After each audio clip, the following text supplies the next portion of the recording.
Okay, another book review here for you. This is Frostheart by Jamie Littler. It's a new, I'm going to say middle grade, that's 8 to 12 for us in the UK, fantasy series. My edition is gorgeous. This is from Waterstones actually. It came with its own matching bookmark as well, so even nice. And it is illustrated by the author, so it's absolutely gorgeous inside. This is a fantasy series. There is another book to come, set in a completely magical world where we have different tribes of people that live on the snow. They all look very different. We've got Yeti people, seal-like people, and then we have the humankind. So everybody interacts with each other. They all live in strongholds, pretty much isolated from each other, except for the pathfinders that go about on their sleds. And they are tormented by these quite aggressive Leviathan-like creatures called lurkers. And Leviathans, obviously, which effectively keeps each stronghold separated from each other. Now, we follow one young lad called Ash, who has been left at a particular stronghold by his parents many years ago, and he's never quite fitted in because he has this urge to sing. Singing is forbidden by this particular stronghold because song weavers, as they're called, are known to be taken over by the Leviathans and the lurkers and destroy strongholds where they live. So Ash is not allowed to do the one thing he absolutely loves doing. He's an outcast, and events conspire to effectively push him out of the stronghold onto the sled, the Frostheart, and join a group of pathfinders. And we follow him on his quest to try and find his parents using the lullaby that he's been left by them and various clues that he picks up along the way on his journey. I have to say the illustrations in this book really feed the story. Yes, we're given all these wonderful descriptions of everything. Obviously, because it's an 8 to 12 book, they're not hugely in-depth descriptions, but they're pretty good descriptions to give you an idea what you got. And then you get an illustration to help you visualize what the author is trying to do. The illustrations are quirky, they are action-packed, and they certainly add a lot to the story. They're not just there for the sake of it.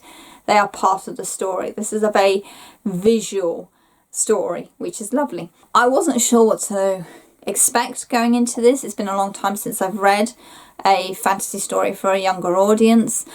But I really liked it actually. It's got elements of Frozen. I know it has been compared very lazily to Frozen because it's not actually the same story at all.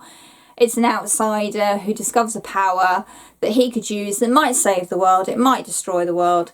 And he also discovers his friends along the way, people who accept him for who and what he is.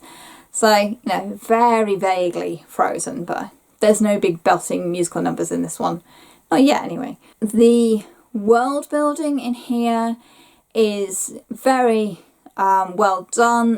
The history of the world, obviously some great catalysm happened. We've got the world before and we have various artifacts left that nobody seems to know what they do. They don't really make any sense to anybody.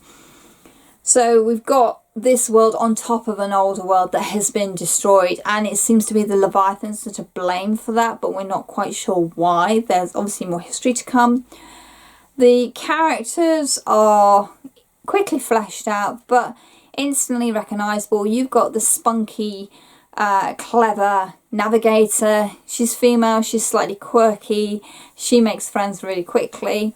We've got the stalwart captain who is very welcoming, but also, you know, she's firm and fair. So when punishments are dealt out, they're dealt out.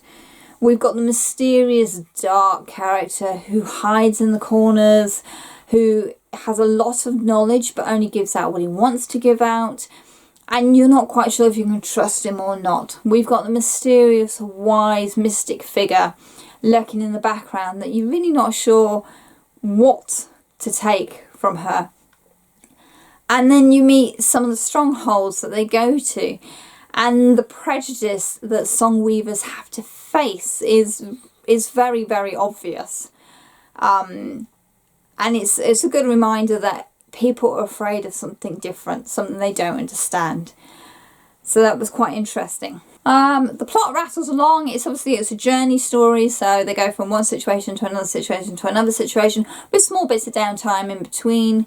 There are character moments where Ash discovers, you know, what's right for him, what's wrong, his place, who his friends actually are, and what he's going to be, the kind of person he wants to be, the kind of song weaver he wants to be.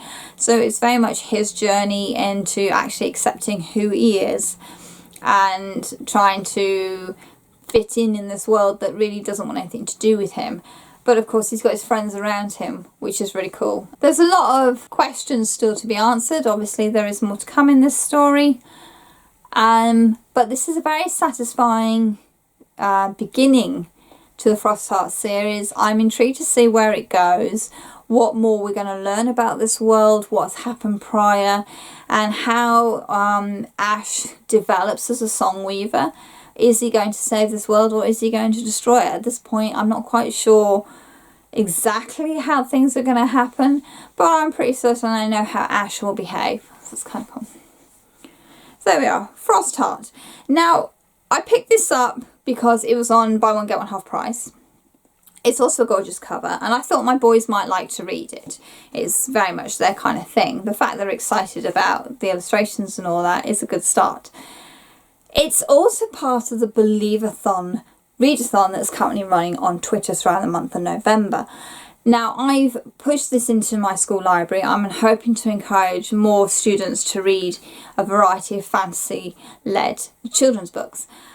So we've got quite a variety in our library. I've put together a display. I've encouraged a reading challenge. I've shortened it a little bit. There are 10 prompts in the actual reading challenge, but I've reduced it to 5 just to try and encourage more people to take it on. They see 10 prompts, they panic. Whereas I give them actually, here's 5, go for this. And they'll be quite happy. And I'm going to run mine a little bit longer until the end of the term, to Christmas, just to give students a bit longer to read. But if you want to get involved in the readathon, go and find the hashtag and the username on Twitter. It is run by a marvellous chap whose name I've completely forgotten, so I'll leave a link down below for you to go and find him. And this is their group book. So the idea is we've all read this by the end of November, and on the 1st of December there will be a live discussion about it. So I'm actually ahead of the game for once. But anyway, there are loads of prompts. Go and check out the feed. I'll leave the links down below and I believe on video for you to go and find out all the details. It's not too late to join in. Children's fantasy books, they're very quick and easy to read. There are loads out there, and I think, you know, we're only a week into November. You've got plenty of time to pick up a few books and join in, and it would be quite fun, I think. But there we go. So yeah, Believathon Readathon on Twitter. Frostheart is the group book, which I really enjoyed. It's a beautiful fantasy series. It is amazingly illustrated, very immersive, and even though it's aimed at 8 to 12, I really like this book as an adult. So there we go. So, comments down below, have you read Frostheart? Are you doing the Believathon Readathon? Let me know as well, that'd be lovely to see. Small booktuber mentioned in the description box down below, as are my links to social media and my book blog, and also the links to the Believathon Readathon video and the host as well. As always, thank you very much for watching and happy reading. Bye!